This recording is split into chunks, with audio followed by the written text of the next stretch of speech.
Rebel Master.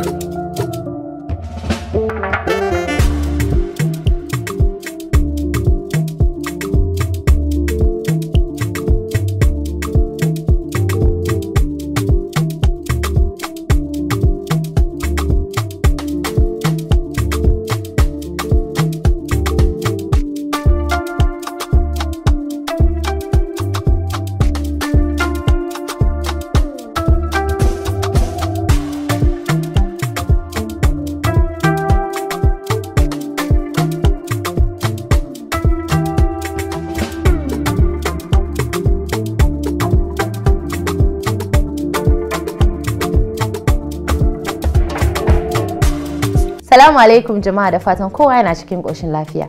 Ni ce taku dai Hadiza Aliyu Gabon. A yau muna tare da babban bako da za mu tattaunawa da shi nan ba da daɗewa ba. Kada ku matsa ko ina. Amma kafin nan ina so mu yi magana akan ilimi, musamman mace.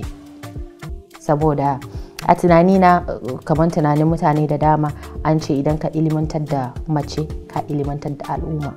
Kada mu bar mata a baya, kada mu ga cewa a'a saboda mace ne kawai a tunaninmu, culture ɗinmu ko kuma tunanin wa'yansu mutane daga cikinmu, kawai mace idan an haife ta kawai shi kenan idan ta girma kawai za ta tafi gidan miji ba tare da ilimi ba. Ko da za ta je gidan miji ɗin dole sai ta samu ilimi, saboda za ta je ne ita ma za ta haifa. So kafin kuma ɗanka ya je makaranta ko na boko ko na islamiyya, dole sai kin ilimantar da shi daga gida. So a tunanina, ra'ayina, ilimi a wurin ya mace yana da muhimmanci a society ɗinmu. Kada mu manta, kada kuma ku ce na faɗi ba daidai ba. Wannan ra'ayina ne, tunanina ne. Ku kuma na menene ra'ayinku?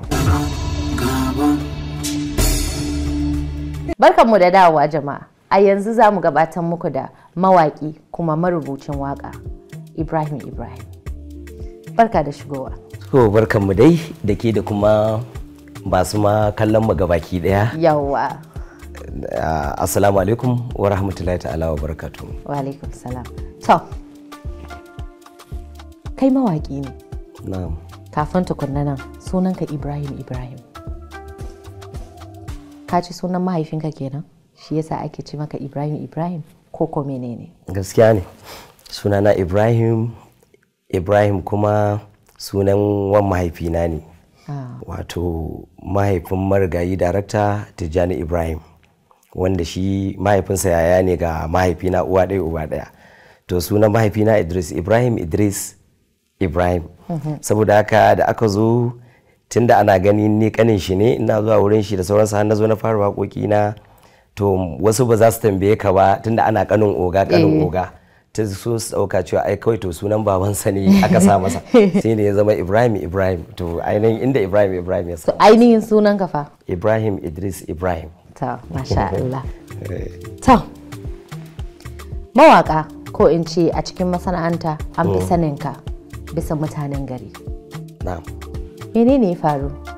Kana waka, kana rubuta. Gaskiya ne. Me yasa ka zaɓi ka zauna a bayan fage? Gaskiya ne. Wato na shigo harkar, kin san wani abin yana fara da ainihin niyyar da ka shigo da abu. Ka shigo da niyyar kai kana so kai suna kawai. Wani ya shigo da niyyar yana so ne shi wannan damar ko kuma wani abu da ya nazarta, yana so ya zo ya amfani da kwakwalwarsa, mai bi dama wani abu ne wanda tun ainihi yana shi tushe ya samo a wajensa. Saboda haka ni a yadda na ɗauko tsarin, ni tun da na taso na fara firamare ma, gaskiya cikin ikon Allah ina aji 3-4 firamare nakan iya karanta littattafai ma kai tsaye haka da sauransu. Kuma tun ina kusan firamare 6 nake ɗaukar kuɗi na a waƙoƙin da nake saurara su a rediyo.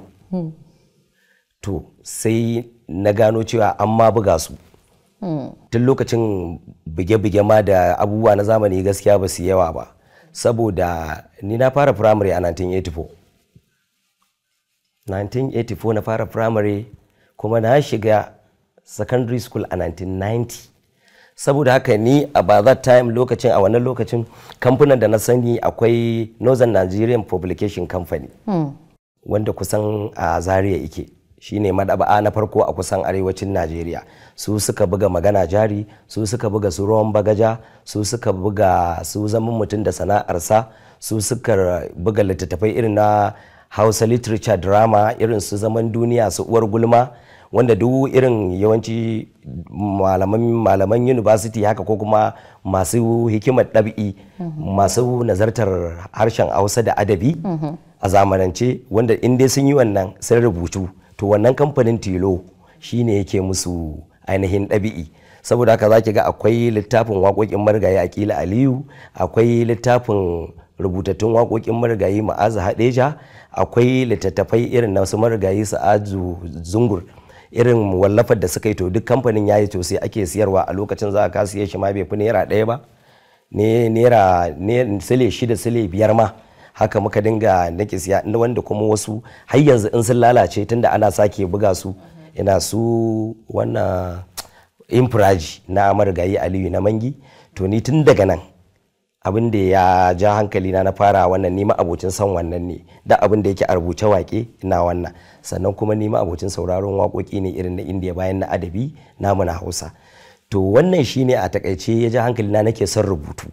To kuma da aka fara harkar fina-finai a lokacin su marigayi Tijjani Ibrahim, dan ina tare da shi tun lokacin da yana darakta ko producer a NTA Kano a ATS, har ya zama da darakta lokacin da ya saba Kan Gizo, su Farin Wata, wanda irin wannan sai wanda yake shekara 40 a yanzu gaskiya shine zai tana wannan lokacin da sauransu. To saboda haka ni abin a jikina yake, ina son sa, kawai ina so ne in ga na zama wannan, na zama literarian, ina son in yi rubutu, saboda a lokacin da nake so ni ban ma san za a zo ana suna ba gaskiya. Saboda haka ban sa a mind dina zan zo in yi suna ko wannan ba, ni ina son in ba da gudunmawa, in kawo wani canji, in kawo wani ci gaba. To dalilin da yasa har na zo nake jin nasu mu da Sir Kasim, su Sadi Sidi Sharifai, nake zuwa in sai kasar din, sai na ji ina so abin da ya kani kenan. To a wannan lokacin ne sai ka kai ma sai ka shiga sai ka fara rera waka? Sai na shiga, na fara da rubutu, dan ni ban taba tunanin ma zan rera waka ba, amma abokai da abokan mu'amala irin su Nazifi Asnanik haka, su Mara, su Mahmud na Gudu, su ne suke encouraging dina in gwada, kuma har na fara dai ban damu da sai na yi ba, to amma dai kuma sai na zo na fara. To jama'a kada ku motsa, za mu je mu dawo. Barkanmu da dawowa. Ka yi rubutu, ka fara waka, amma mutane da yawa suna jin waƙoƙinka, amma a bakin wa'yansu mawaƙa. Haka ne.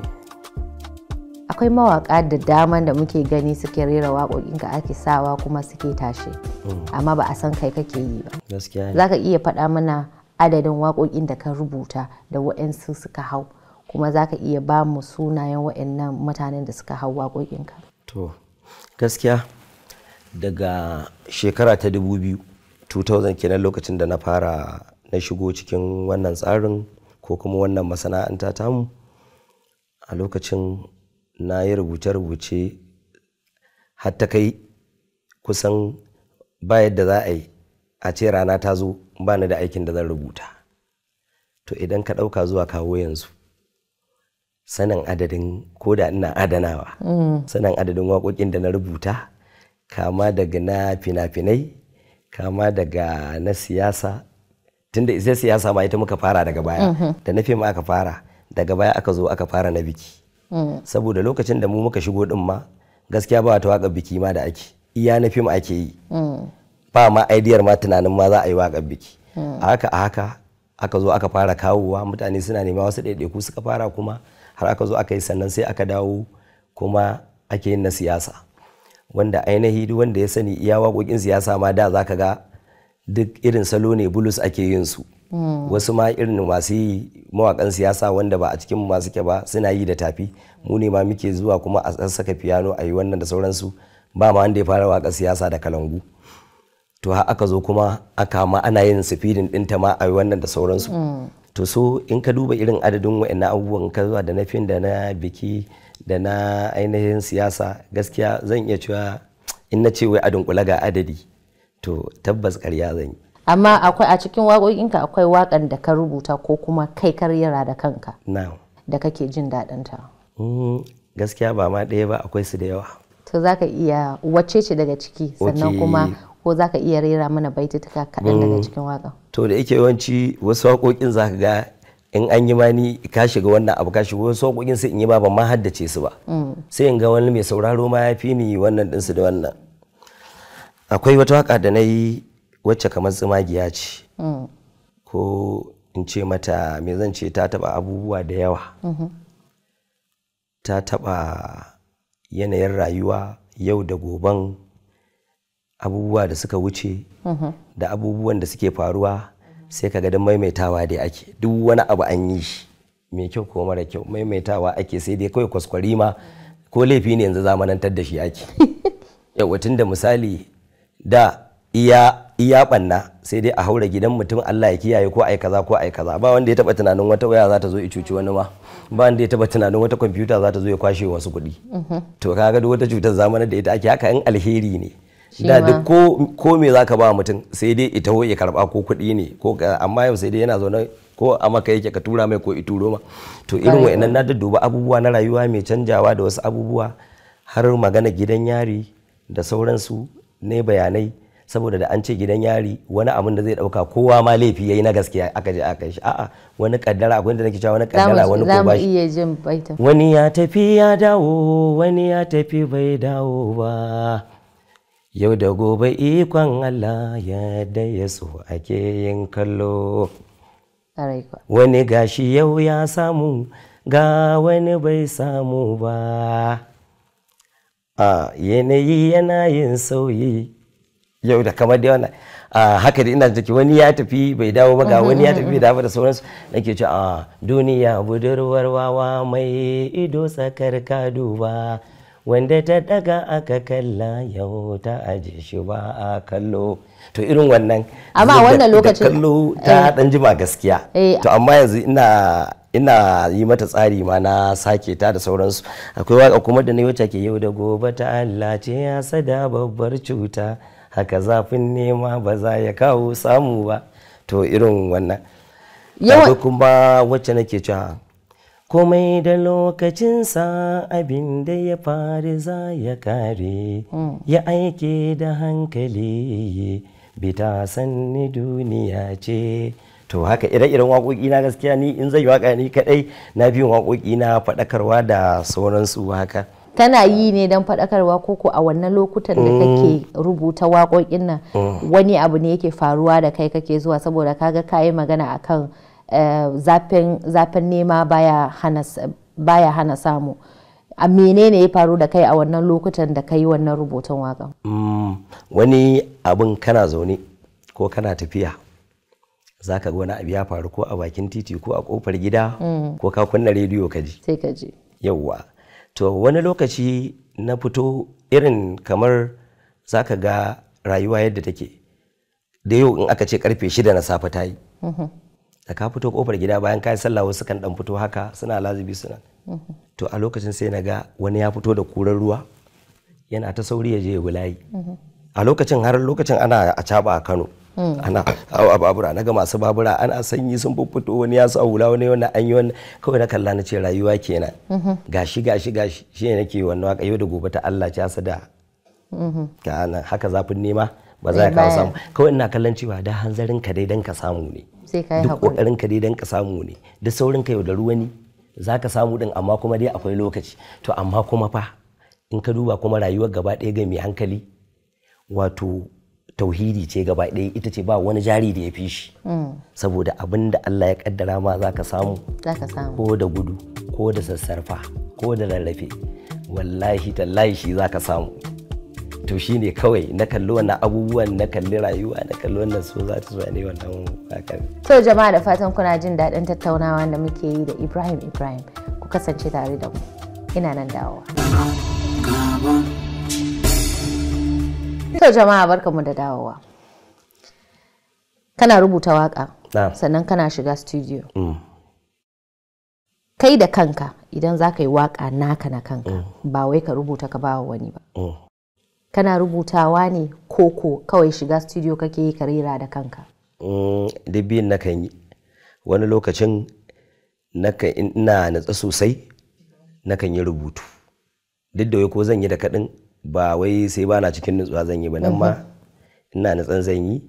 Wani lokacin wasu ayyukan za ka ga saboda ma'amala an baka a ƙurarren lokaci kuma ka riga ka karba, to kuma kana buƙatar ka cika alƙawari ka yi, to idan ka ce za ka tsaya rubutu za ka ɓata lokaci.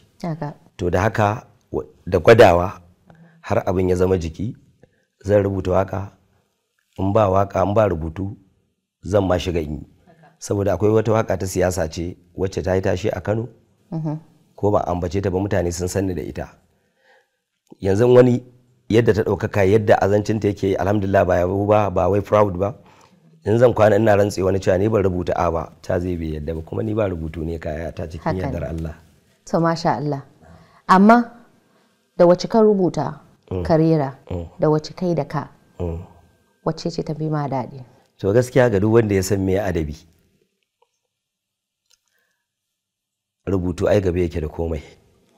Duk abin da rubutu yake, duk inda aka ce rubutu, to idan ka je ka saurari ko ni yanzu duk kyan da waka ta yi, abin da na rubuta da wanda na je na yi kai tsaye, duk salon da wacce na rubuta na yi kai tsaye ta yi, duk daɗin da ta yi, amma in na je na kalli wasu kalmomi wanda ka rubuta ya fi kalmomi na ƙura a daka, to wanda na rubuta sun fi. Saboda a nan ne idan kalma guda ɗaya sai ka samu irin ta 10 saboda kana da lokaci. Na gane. Sannan za ka gina jimla, za ka gina ma'ana a kan tushe, ka fitar da tsari, kai kwalliya yadda kake so, kuma ma'ana kaga ka fitar da ma'ana daban-daban a cikin kowane baiti, a tsanake za ka yi saƙa ka yadda kake so. Yawwa, to rubutu gaskiya ba za ka haɗa shi da waƙa kai tsaye ba a wajen koma waye. Na gane. Yawwa shi ne. Yanzu wasu manyan mawaƙa ne suka hau waƙoƙin da kai ka rubuta? To alhamdulillah akwai wanda zan iya cewa mai gidana, yau dan mai gidana zan ce, wanda shi ya fara jani ba dan ba zai iya ba, ya ce in zo saboda ayyuka su ne mai waya kuma ya yi yawa, kuma ya yarda da salon rubutu na Sadisi da Sharifai. Wasu waƙoƙin haka jefi-jefi yau akwai wanda zan rubuta, kuma da aga muna aiki da shi, wasu producers din za su ce da ba zan yi aiki suna son rubutu zan ce da Sadisi da Sharifai. To za a bani, za a wannan yana nasa, ni ma ina na, wani kuma zai iya ce min rage min wannan aikin, wani ya fitar da salon ma ya ce yi baitin, wani kuma dai haka muke. Akwai Adamu Hassan na Gudu, su ne wanda kusan muka fi yin aiki da su. Sai kuma mata wanda za an yi bani waƙoƙin wacce mace kawai za ta yi, an yarda da rubutun da zan yi an babbani. Mun shayi da kamar Murja Baba da Zuwaira Ismail da Maryam Fantimoti da su Jamilan Sadi, kusan dai duk wacce take waka a wannan lokaci ba wanda bana aiki da shi ni. In an bani aiki wanda nake so, su ma kuma lokacin suna kawo min na rubuta su. Zaka iya faɗa mana kaɗan daga cikin sunayen waƙoƙin da suka rera kuma kai ka rubuta? Akwai Sadisi da Sharifai, akwai waƙar da muka yi wacce ake cewa maraici mai sanya kwalla hawaye, a cikin fim ɗin kwalla na marigayi Albala ne, so ya bani aiki wanda ne wannan rubutun muka yi aikin tare. Sannan akwai Adamu Hassan na Gudu, waƙar da muka yi wacce ake soyayya hasken rayuwa fitila mai haska ka zuciya, yau na rubutuna ne. Da kuma wacce ake taurari ga mu mun yi sansani kowa da gwan, to ire-iren wa'annan. Akwai kuma waƙa ta fin ɗin Jidda wacce ake cewa ni Jidda menene wacce na sagari yawa la wani lokacin kai san mantuwa da wannan. To akwai irin ire-iren wa'annan da sauransu. To so wani lokacin wasu abubuwan da yawa sai dai ka tsintsinta ka ɗan tittuna. To so haka dai an yi zuwa dai yanzu kuma ana ɗan ci gaba da wasu haka, ana kuma kan rubutun da kuma rerawar insha Allah. Sai jama'a kada ku motsa ko ina, muna nan tare da Ibrahim Ibrahim, za mu ci gaba da tattaunawa.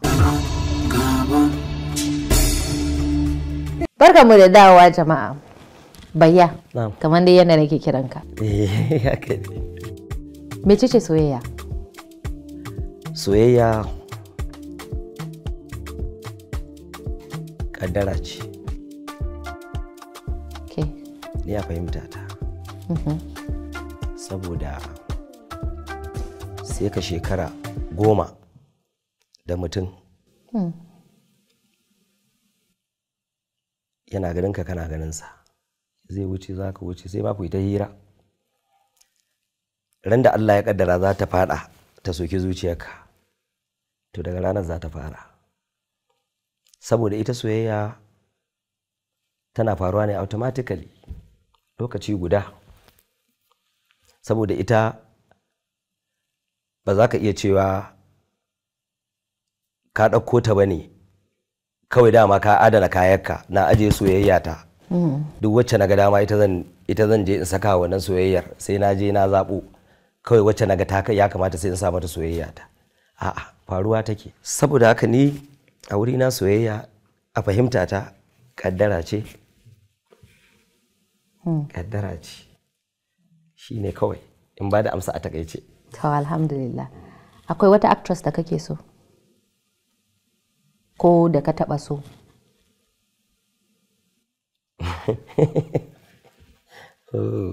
Wasu shekaru da suka wuce. Wace ce? Saboda da abin da za ka yi bai kamata, ya zama ka faɗi gaskiya ka kai ƙarya can a baya. Wace ce wannan? Akwai. Muna sau na tabbatar kuma masu kallo za su so su sani. To da a ce ba ta yi aure ba sai mu faɗa, amma already yanzu tunda tana gidan wani ina neman afuwar masu kallo saboda na san su san muhimmancin dalilin da bai kamata. Amma ai duk da haka dai za mu so mu sani ko wace ce ita. To in mun tashi ke zan gaya kake. To masu kallo ya ce ba zai iya gaya mana ba saboda tana gidan miji, to ya kamata mu yi respectin wannan. Mun gode sosai. Masha Allah. Kana ɗaya daga cikin mutanen da suka yi tallan Buhari? Na'am, gaskiya ne wannan, ina ciki. Saboda kun dage a wannan lokacin. Gaskiya ne, kwarai da gaske. Kai da ka sani? To akwai wannan tambayar ta sai tuno min wani a Facebook ana magana ana musayar ra'ayi, sai ya rubuta ce Ibrahim Ibrahim kana da kirki amma gaskiya kana ɗaya daga cikin, kai san mutane ba za ka haɗa ɗan adam ko ya ji zafi ko bai ji zafi ba ko ga yadda kai ka fahimci abu. To shi wanda ake mulka fa sai ka kyale shi fa ya faɗi abin da yake ransa. Shi isa a lokacin nake mamakin wasu mutane, I'm sorry, kamar zaki ga na aje tambaye ki a gefe. Duk mutumin da ka ɗauko mai tallan abu, wallahi wani dan kai mawaki ƙaunar da yake ma ya yadda in ka ce yana kana layi kaza soyayya ce zai ce yana layin, ba fa ba shi da yaƙini bane. To kaka gobe yau in ya ji zafi ya kuka kai zai dawo. To wai mutane in mutum ya kuka sai a tsaya a yi ta zage-zage ko a dinga cewa kaza da kaza. Ba yadda za ka yi, mutum ya je ya sa ƙuri'arsa ya fito ya yi ya sha rana yau da in ya ga saɓanin abin da yake tunani. Wala Allah kai baka samu damar ka zauna da shi wataƙila ka fahimtar da shi yadda zai fahimci ga dalili kaza, dole ka kyale shi ya faɗa. To so saboda haka ni dai na yi talla, kuma tallan da na yi shine duk cikin mu ba wanda ya san me zai faru an jima ko gobe. Ba. Ni yanzu ni dan adam ne, zan iya tahowa in ce za ni wuri kaza in tafi ya ta tsakanina da Allah, ban taɓa tunanin zan gama da wani abu sai wata kaddara ta faru da ni a hanya. To kaga wannan kaddara da ta tare ni dole za ta hana ni in cimma gaci, ko in dawo ko kuma in sha wahala in tafi, ko ma watakila ba zan dawo kuma ba zan je inda za ni ba. To akwai irin wannan din. Mutane idan gaskiya za mu faɗa, mutane da yawa suna kuka. To mu da muka yi talla, in dai har gaskiya kake so, ko mahaifinka ne ka tallata, ka ji ana kuka, dole sai ka ji ba daɗi, saboda kai wa mutane talla, ko suka faɗi ƙorafi, ko suka ce an yi tunanin za a yi kaza, ko mu da mun yi tunanin za a yi kaza, za a yi kaza, za a yi kaza, sai ga ba a yi ba. Dole kai mutanen nan kai ka fito ka ce a yi kaza, za a yi kaza, za a yi kaza, za a yi kaza, bu aka ɗora tallan nan aka, ku je ku ce ga abin da za mu yi, ga abin da za mu yi, ga abin da za mu yi, ga abin da za mu yi.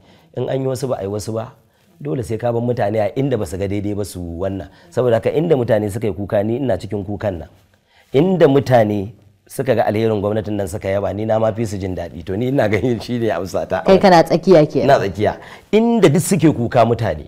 Kana yin wurin. Saboda ni ma har yau gida ɗaya ne da ni, makota ne da ni, a cikin su nake rayuwa, a cikin su nake tashi.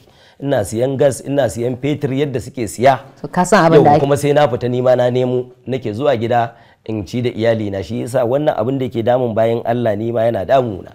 tare da su muke bin layin mai lita ta ƙari muke ta kuka. To yau da inda na kai da soyayyar wannan gwamnatin misali sai in zo kuma misali inda suka kuka in ce a ba daidai ba ne. Mutanenmu suna tsoro in kin musu tambaya ki faɗi saboda tsoron iyayen gidansu kar gobe a hana su shiga ko inda suke zuwa ko ni ba ruwa na wallahi. Mutanen da nake bi alhamdulillah ni in ka tambaye ni a Kano an yi aiki, zan ce an yi aiki kuma na alfahari da wannan an kwatanta ko mu yan adam ne inda aka yi kurakurai zan ji mutane zan yi shiru ko ba zan ce ko bai ba na san ya kamata su ma ko a kanan ne su. So you have to be fair a cikin duk al'amarin da za ka yi. Matsawar ka san gaskiya za ka faɗe ta kawai. To ni a fahimta ta ke da. Amma yanzu gashi kun ɗauko wani. Waye? To tuni ba aka ɗauko. To baka gani duk tafiyarsu ɗaya? Za ka ce APC ce duka. Ba yadda za ka raba Tinubu da gwamnatin Baba Buhari. Saboda in za mu yi tallan Tinubu ba inda muka taba talla a cikin tallan da muke na Tinubu muka kushe tafiyar Baba Buhari. Babu. Kawai dai misali zan ji ni dai abin da yake ban mamaki. I'm sorry, ni I have to be frank, ni gaskiya ta zan faɗa. Muna tallan Tinubu, to amma ina mamaki mafi yawanci sai a yi waka 10 ta Tinubu ni ban ji an ma sa Baba Buhari ba. To lokacin da kan so in yi tambaya me yasa ba a sawa, saboda ni dai ban dai sani ba dai gaskiya dai, kuma wannan jagororinmu da suke jagorantar mu su ya kamata wani lokaci Allah sa sun dawo kawai ku tambaye su. Shine, amma ina ganin duk tafiya ce tunda continuity ne. So ina dai ni a fahimta ta kenan. Allah dai ya ba da sa'a. Amin. To Allah ya ba da sa'a. Amin to. Kada ku matsa ko ina. To jama'a barkamu da dawowa. Ibrahim kai SA ne na His Excellency gwamnan jihar Kano. Okay. Menene ci gaban da ka kawo masa a matsayinka na SA ɗinsa? Alhamdulillah. Ci gaban da na fara kawowa shine akwai duk wanda aka ce yau ya zama gwamna, kafin ya zama za ka ga akwai mawaka wa'anda da yawa su abin da suka kware waka siyasa. Ba wai celebrities ba ne irin wa'anda suke cikinmu, kuma daga lokal kananan hukumomi din na 44 wanda ni na san su, an yi yawo da su, mun yi wahala da su. Na sani wani da kakanika yi ma yake samu ya je ya buga waka dan kauna, dan kuma an samu dama a tafi da shi. To wannan abin shi na fara kamun a raina da aka bani wannan matsayi, wanda na sani da su muka shiga lunguna da sakuna, birni da ƙauye muka yi wahala. To irin su dama akwai list ɗinsu da tim ɗinsu, haka na zazzakulo su wanda mun doshi wajen mu 100. Ita ainihin mai girma matar gwamnan jihar Kano ta ba da dama aka kawo, wanda kusan duk wasu 'yan watanni haka 3 ni nake karɓar saƙo in kuma ba su. To ina alfahari da wannan na wanda wasu idan ba da wannan ba sai a gama gwamnatin sun yi ba su amfana ba, ko kuma gudunmawar da suka bayar za su ga su ba su wuce riba. Na farko kenan na alfahari da wanda na ba da gudunmawa alhamdulillah. Na biyu shine a cikin ma'amalar siyasa dole ina da abokai da muke sana'an nan tare mu a kannywood. To abin da nake ta ginawa tun farko, wanda ni in dai dan tani ne Allah da ba za a samu matsala da wani mutum ba, dan baya tsallaken inda muke. Saboda wani zai ga sai ya je ya cakumo wuyan wanda yake bangaren opposition, sannan fa za a gane cewa watakila ko yana aiki ko kuma wannan. Duk da a ce ba wai misali ko ina SA ko ina riƙen wata hukuma ko kuma ina cikin wata tafiya da sauransu, cewa dole zan yi sakaci kuma ba zan kare martaba inda nake tafiya ba da wannan. A'a, to amma karkaci mutuncin wani bangare saboda kawai saboda na yawa, saboda kai ma ba za ka so a ci mutuncin bangaren da kake ba. To ni na yi ta kokari, wanda akwai mawakan da alhamdulillah dama su ba malayen su bane irin wannan soke-soken da wannan, wanda rike mu'amala ta akwai wa'inda na san da yawa ko an musu ba daidai ba sun kalli mu'amala ta da su sun daga gwamnatin mu kafa.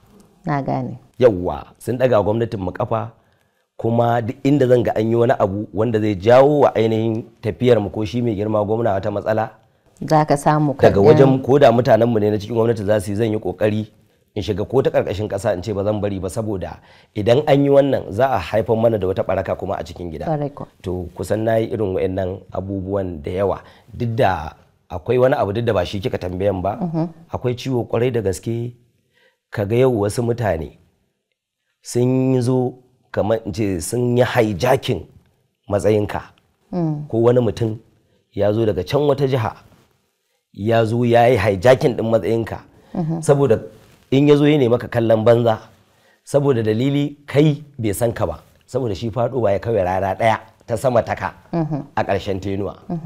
Bai san wahalar da ka sha batun kan a kafa, bai san kaza bai san kaza, yau ya zo shi ne zai ware ma waɗanda za su yi tafiya, ko su za su yi kaza ko su za su yi kaza, wanda ainihin role din na entertainment ma shi ba mawaki ba, shi ba makaɗi ba, shi ba ma mai tallan wannan din a social media ba, kawai ya zo just kawai shi zai ja ragamar, shi zai ware. To irin wannan abun shi yasa zaki ga wasu bangarorin ana bulanda, amma kuma kai ka an yi kejin ɗinka baka da damar ka fito, kai ma yanzu ka zama mamu ala dole a kuma tafiyar da kai da jininka da wannan ɗinka aka kafa ta.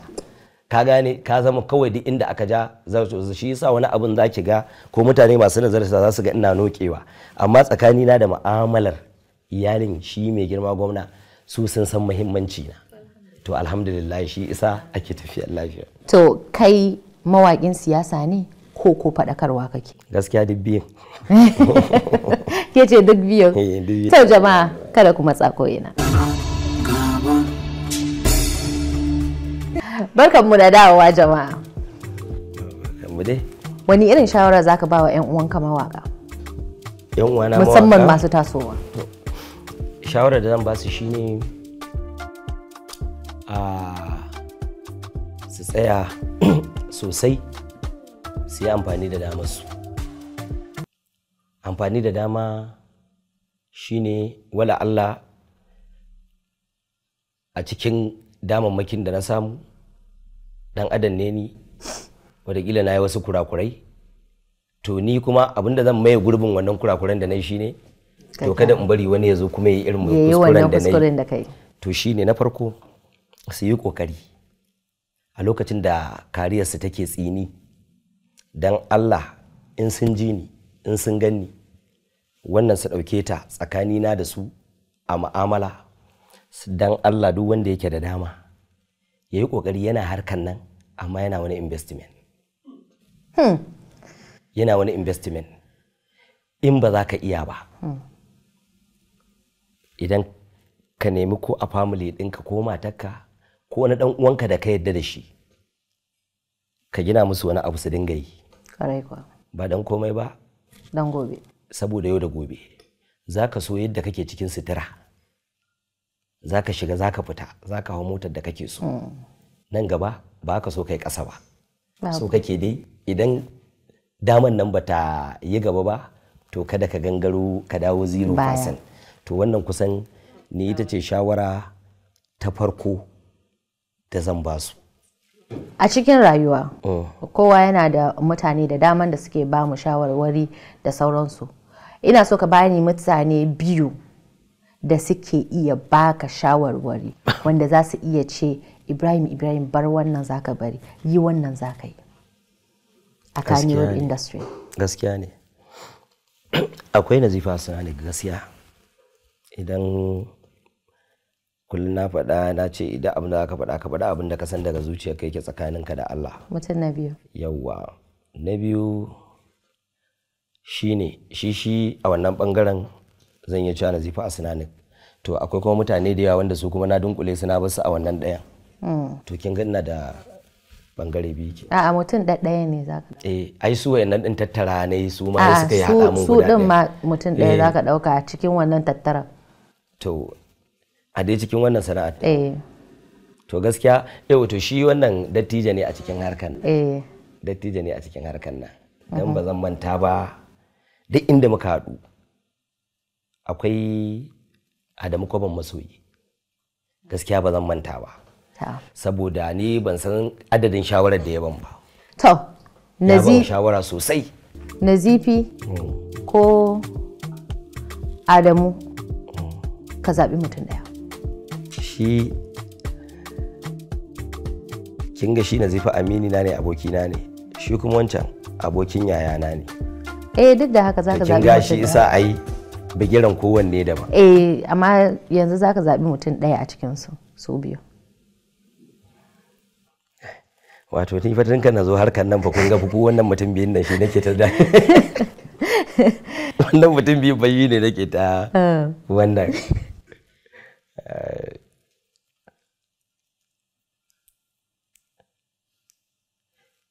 Shi ai ya san yadda na dauke shi. Mutum ɗaya dai. Mutum ɗaya dai. Zan iya cewa Nazifi. To be frank, abin da yasa zan ce Nazifi, amma tun da kin ga wannan kunar bakin wake ya kamata ki dan ban wannan in yi depending wannan dina a saka. Shi dare da rana ba tare muke da shi ba. Sai ta kama ya ga bukatar ya kirawo ni, zai kirawo ni. Kin ga bayan na ga kana hada zubi na zuba. Wallahi ai dan a wannan ne ina da kofa menene ne. Nazifi ne ka dauka. Dai Nazifi gaskiya ne. Shi na san yayi understanding abin da nake nufi. Faɗa min abu uku da ka sani akan Nazifi. Nazifi shine gaskiya babban abin da yasa yake burge ni shine in dai gaskiya ce. Duk yake in dai yana tare da kai. Maganar gaskiya ko za ta yi ma ba daɗi, in dai ko magana ce aka kasa gaya ma shi zai faɗa ma, zai fito in same ka gaya ma, which is wannan dole ka ɗauki mutum a matsayin mutum daban ba don komai ba, saboda shi ba zai iya zuwa ya zage ka a bayan gidanka ba, kuma ba zai ji ana faɗa wani aibin ka shiga ciki ba. Na uku, ko da zai yi shiru kuma zai hana, sannan kuma zai zo ya same ka ido da ido, yana jin nauyi na fiye da yadda kike tunani. Amma akan ya gaya min gaskiya zai haƙura ya rinsa idan sai ya gaya min, to wannan yasa na bashi wannan sosai, kuma ni ma zan iya ce masa yi kaza ko da bai yi ra'ayi ba, tunda ba na cutar da shi ba ne, ko da ta tafiya ce ko wani abu zan ce mai Nazifi da Allah yi kaza din nan zai kuma yi. To jama'a, da fatan kun ji daɗin tattaunawa da muka yi da Ibrahim. Kada mu kumanta ku biyo mu a YouTube channel ɗinmu mai suna Hadiza Gabon Official. Sannan kuma ku danna mana ƙararrawa, subscribe and like, comment, duk wanda kuke bukata ku gansu a wannan kujerar ku rubuta mana sunan shi a ƙasa. Kasan duk sanda muka yi baki muna so su sa mana suna ko kuma su sa mana hannu. To bismillah. Nazifa Asnanik da Rabi'u Baffa Mara. A'a, Nazifa Asnanik da ai ka riga ka zaɓi mutane biyun. So naga kuma ka kara da misali kin ga ai su matasa yan uwana da muke tare ko da yaushe baya ko dai gyarawa kake yi ne. A'a, ba wai gyara zan yi ba, ai misali in na haɗa can ne na kamar nayi gambiza, to shi yasa sai na za shi wancan ayyayen mu ne, gowa mai gidan mu ne shi. Yanzu dai to a cikin su biyu waye zaka zaba yanzu? Wanda zan zaba kowane zan ya dauko rabi na hada shi. Babu rabi kawai Nazifin dai ka zaba. In dai kai maganar rabi to Nazifi ne ka zaba. In kuma ka faɗi sunan wancan kuma shikenan mun bashi nashi credit. To misali ai nan gaba ba za a dawo har wannan hira part 2 bane ba. To jama'a, da fatan kun ji daɗin tattaunawa da muka yi da Ibrahim duk da dai yana so ya wanke kanshi kafin su haɗu a can ya ce baka kira sunana ba. To kada ku manta ku yi subscribe a YouTube channel ina mai suna Hadiza Gabon Official. Sannan kuma comment, like, danna mana ƙararrawa. Salamu alaikum.